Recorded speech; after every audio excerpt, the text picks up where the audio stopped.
They say the ocean hides its deepest secrets, but what if those secrets were never meant to be found? What if the abyss isn't empty, but a tomb of our own making? Picture this: colossal cargo ships, titans of steel, cutting through the waves of a black, restless ocean. They are the arteries of a world we think we know, carrying the lifeblood of our civilization across the globe. But beneath them, far from the light of the sun, lies another world, a world built on silence and steel. As we plunge into the depths, the familiar blue of the ocean surrenders to an oppressive, crushing dark. Miles down, where the pressure could pulverize a submarine into dust, a city emerges from the gloom. Not a city of vibrant life, but a brutalist metallic scar on the seabed. Lights flicker like distant cold stars, outlining immense structures that defy the very laws of nature. This is the vault, a place that doesn't officially exist, its purpose to erase not just data but people. Inside, the silence is absolute, broken only by the whisper-quiet hum of automated systems.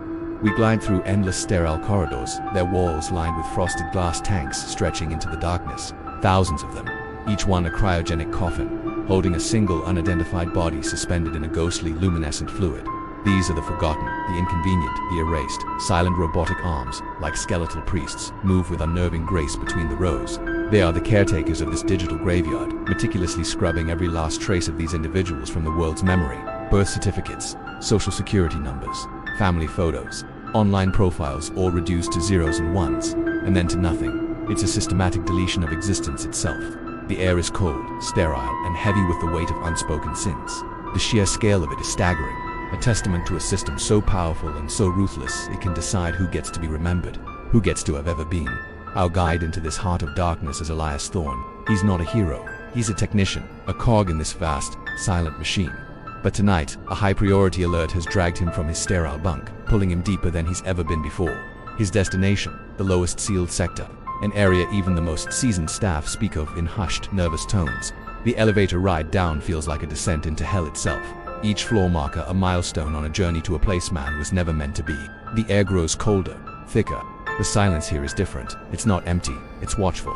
Thorne steps out into a corridor of raw, unpolished metal. The polished floors of the upper levels are gone, replaced by grated walkways slick with a strange, oily condensation. His footsteps echo ominously, the only sound in a world that feels like it's holding its breath. He follows the emergency strobes, their red flashes painting the walls in rhythmic bursts of blood-red light. He arrives at his destination, a heavy, circular bulkhead door, thick enough to withstand the crushing pressure of the deep sea. But something is wrong. The steel is scarred with deep, vicious gouges. They aren't from machinery. They look like claw marks, long, desperate scrapes, as if something was trying to claw its way in or out. A shiver snakes down Thorne's spine. The security protocols for this sector are absolute.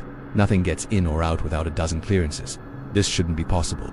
With a heavy heart and trembling hands, he overrides the lock. The door groans open, the sound of metal on metal screaming into the silence. He steps through, his powerful flashlight cutting a nervous beam through the pitch-black chamber beyond.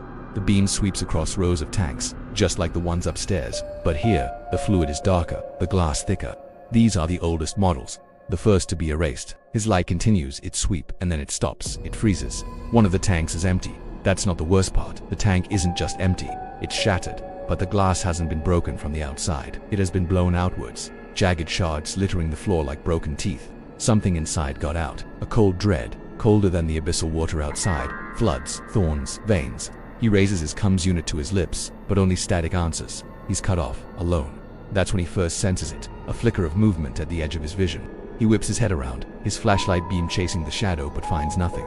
Just the endless rows of silent, sleeping bodies. He dismisses it as a trick of the light, his nerves getting the better of him. But then it happens again. A shadow detaches itself from the darkness in the periphery, too quick to be an illusion. A sound, faint but clear, reaches his ears. A wet, dragging noise. Something is moving in the dark. Slowly, they begin to emerge. From behind the rows of tanks, from the dark recesses of the vast chamber, figures step into the edge of his light. The erased, their skin is pale, almost translucent, stretched tight over emaciated frames. Their movements are wrong, jerky, unnatural, like puppets with tangled strings. Their eyes, wide and black, are devoid of recognition, of anything but a hollow, ravenous emptiness. They don't make a sound. No groans, no screams.